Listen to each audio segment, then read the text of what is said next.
Bom, vamos lá. Olá, colegas aqui do nosso curso EJA. Aqui quem fala é o Davi Peixoto e eu quero falar um pouquinho sobre avaliações por competência, levando em consideração o meu componente que é LTT, né? Linguagem, Trabalho e Tecnologia. Sou formado em Letras e há tempos eu venho ministrando aulas nos cursos de ADM e, enfim, e eu venho ensinando técnicas de redação. E eu aplico essa avaliação que nós estamos vendo a esse tema redação. Tá ok? Então vamos lá. Espero que eu seja didático na minha fala. Quando eu falo de redação, eu quero também desenvolver ou alcançar algumas competências. Quais são elas? Primeira competência que eu quero alcançar no meu aluno é a capacidade de expressão. Então, ele precisa ter a competência de expressão. Só que boa parte dos nossos alunos acredita que expressar-se bem é apenas falar o dito correto, né? O português correto, falar muito bem a gramática e coisas do tipo. Mas não é isso. A expressão ela precisa levar em consideração o outro polo, que é a outra ponta. Qual é a outra ponta? A outra ponta é compreensão. Então, não adianta eu me expressar bem se eu não tenho um outro que compreenda essa minha expressão. Se eu não tenho um outro que compreenda aquilo que eu estou falando, certo? Portanto, eu me expresso bem quando eu levo em consideração o outro. E o outro precisa me compreender. Eu tenho história, eu tenho a minha vivência, eu tenho o meu conteúdo, né? Eu tenho o meu conhecimento e eu preciso aplicar esse meu conhecimento na compreensão do outro. Eu preciso levar em consideração as deficiências do outro, as faltas, os problemas. Eu preciso entender que o meu público final tem as suas particularidades. Tudo bem? Só que só isso é muito pouco, né? Só falar bonito ou entender e compreender o outro, para que o outro tenha compreensão do que eu estou falando, é pouco também, né? O que eu preciso? Eu preciso também argumentar, ter uma boa argumentação, para que ele possa entender onde eu estou querendo chegar. Só que é muito comum nós vemos os alunos selecionando o campo de argumentação e ele abre um leque enorme, né? São diversos argumentos, argumenta isso, aquilo outro, mas ele não sintetiza, que ele precisa então levar em consideração a outra ponta do eixo, que é a síntese. Ele pode selecionar os argumentos, mas também precisa escolher os seus argumentos, né? No meio de 50 argumentos, às vezes você não tem tempo de argumentar todos eles, de explicar todos eles. Então há uma necessidade de escolher. Essa é uma competência que o aluno precisa ter. Argumentar de um lado, mas também sintetizar do outro. Um grande problema que eu encontro nas redações é exatamente isso, são os extremos. Ou o aluno tem um excesso de argumentação, e aí você dá 30 linhas para ele escrever, ele não consegue, porque são muitos argumentos, e 30 linhas acabam sendo poucas linhas para ele, certo? Ou então eu tenho um aluno que não tem argumentação nenhum, ou seja, ele sintetiza logo de cara e não seleciona os seus argumentos. Então, é ruim um aluno que sintetiza, mas sem argumentar, e é ruim um aluno que só argumenta sem sintetizar. Ele precisa levar em consideração os dois polos. Tudo bem? Vamos à parte de baixo. Tudo que está na cabeça desse eu aqui, certo? É abstrato. Está na cabeça dele. Ele precisa materializar isso. E como que ele materializa?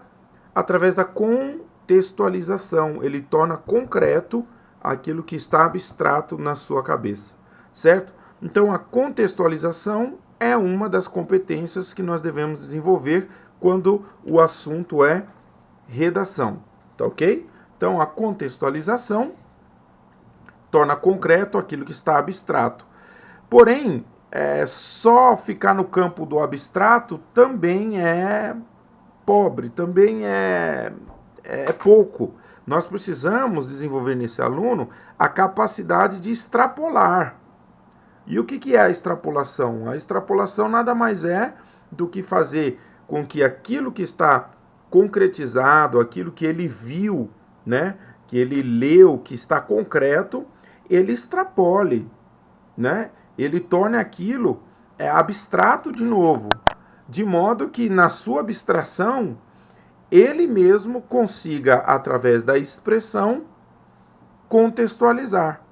Então esse eixo aqui ele é interessante porque ele fica o tempo todo, né, invertendo. Ele contextualiza porque ele entende, ele concretiza porque ele compreendeu, certo? Só que ele precisa sair desse nível para o nível da extrapolação.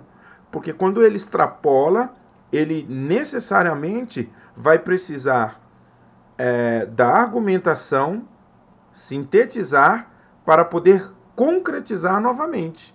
É quando a gente ouve alguém explicando algo, essa pessoa está concretizando. Aí você diz assim, não entendi. E aí ele fala, por exemplo.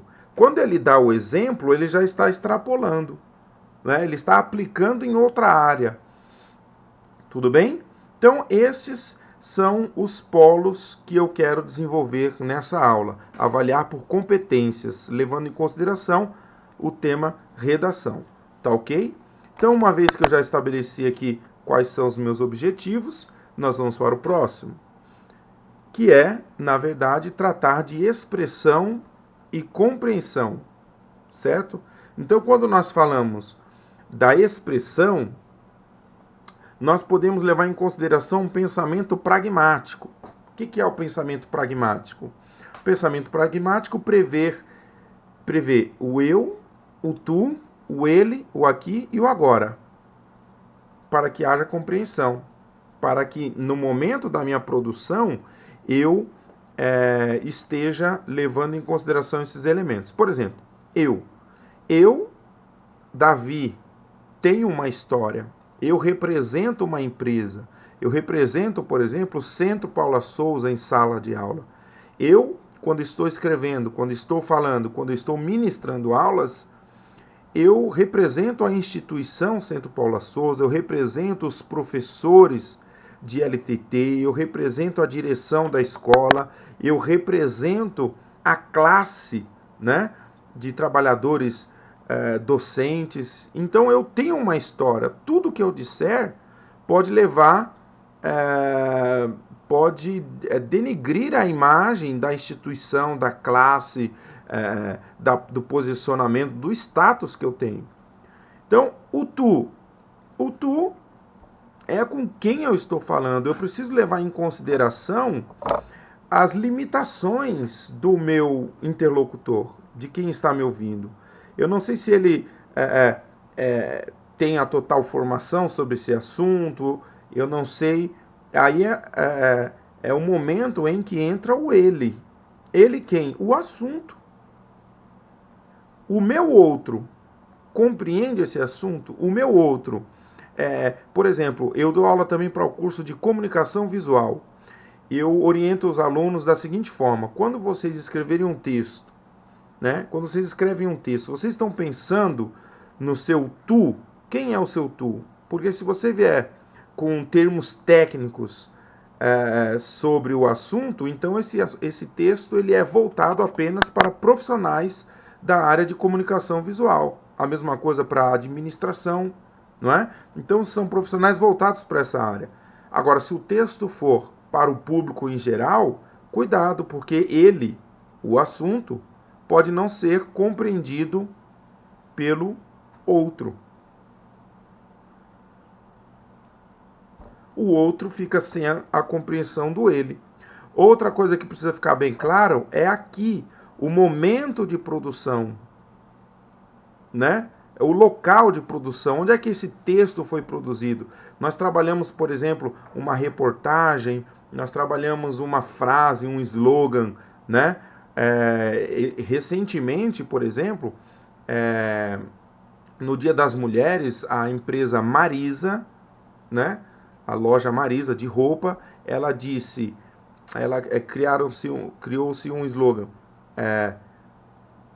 Se você não aproveitar, não vai dizer que foi culpa da Marisa, ou a culpa não foi da Marisa, né? Fazendo uma analogia ao depoimento do Lula, que em determinados momentos deixou claro, ou foi interpretado que ele estava culpando a sua esposa, a sua finada esposa Marisa, né?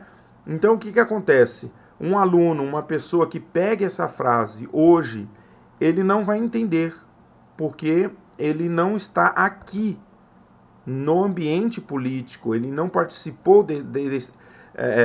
dessa esfera política, ele precisa estar envolvido nesse ambiente político para entender essa frase. E agora, o momento de produção, né? Então, por que calhou exatamente a loja Marisa fazer isso? Por que calhou exatamente nesse momento? Porque foi exatamente o momento em que o Lula estava prestando seus depoimentos na Lava Jato, certo? Então, pensamento pragmático, eu tu ele no aqui e agora, para que o outro também compreenda. Isso faz com que eu me expresse melhor. Eu preciso desenvolver essa competência, a expressão e, por um lado, objetivando por meio da pragmática a compreensão através do outro. Muito bem, vamos para o próximo. Argumentação. Eu desenvolvi recentemente um tema que era sobre felicidade. O tema fala sobre felicidade. E aí, pois bem, vamos para aquele eixo que eu disse chamado argumentação. Eu trabalho com os alunos, selecione os argumentos para felicidade. Então eles colocam lá carro, dinheiro, namoro, trabalho, família, futebol, Netflix, internet e por aí vai. Só que não dá tempo de você escrever tudo isso, não tem espaço. Essa argumentação muito longa que você faz aqui, ela não se sustenta, você não vai conseguir fechar todas essas portas. Portanto, é necessário que você tenha e desenvolva o poder de síntese. Você precisa escolher quais são dos seus argumentos os mais importantes, né? Então, uma coisa simples que nós vamos fazer com os alunos é isso daqui, ó. Por exemplo, o carro. Carro eu vou colocar número 1 para carro, certo? E o que mais de objetos que eu tenho aqui que podem entrar na família dos carros, né? Em bens duráveis, por exemplo. Se não tiver mais nada aqui, por exemplo, roupas e carros são bens. Então eu coloco número 1 aqui para roupas e carro. Tem alguma outra coisa aqui? Computador. Então vamos colocar aqui computador também, certo? Não havendo mais nada, eu vou para o 2, que é dinheiro. Então, dinheiro e trabalho tem a ver, pertencem à mesma família ideológica, ao mesmo campo das ideias? É possível. Então, eu vou colocar aqui 2, né? Família, não necessariamente futebol, Netflix, internet também não. Viagens com dinheiro e trabalho? Sim. Então vamos colocar aqui 2, né? Cachorro, gato, natureza, dormir, Deus, amor, alegria, lazer, lazer, viagens, lazer, viagem, trabalho, lazer, trabalho e dinheiro. Então eu vou colocar aqui 2, certo? Então o que eu estou fazendo? Eu estou sintetizando, eu estou escolhendo quais são os argumentos que farão parte da minha redação, tá ok? Então, por exemplo, no campo 1, eu posso colocar aqui bens, certo? No campo 2, dinheiro, trabalho, viagens, lazer, o que eu posso colocar? Eu poderia escolher uma dessas palavras, certo? Ou então eu posso colocar consumo. Dinheiro, né? Eu trabalho para ter dinheiro, o dinheiro me serve para ter viagem, também para ter lazer, né? E tudo mais. Então eu continuo aqui na minha sequência. Eu geralmente limito os meus alunos o desafio é que eles façam apenas 4 argumentos, né? Então, namoro, por exemplo, entraria como 3. Namoro, família, futebol, Netflix, internet, saúde, amizade. Namoro e amizade são duas coisas que combinam, né? Namoro, sexo, amizade também, certo? Dormir, não. Comer, não. Deus, amor, alegria. A alegria entra no campo dos sentimentos, então não há essa necessidade. Acho que vão ficar só esses. Aí que eu venho aqui? Família, certo? Família eu posso colocar como sendo namoro, amizade, sexo. Vou colocar a família como sendo 4 aqui. Veja se tem alguma outra coisa que entre dentro da família, né? Então, por exemplo, eu poderia dizer que família tem a ver com cachorro, gato? Sim. Cachorro, gato, natureza? É possível? Não sei, né? Dormir, Deus, amor, alegria, companheirismo? Companheirismo? Sim. Afeto? Sim. Sentimentos? Se afeto vai, sentimentos deveriam entrar também, não é? Mas aí eu vou dizer o seguinte, ó.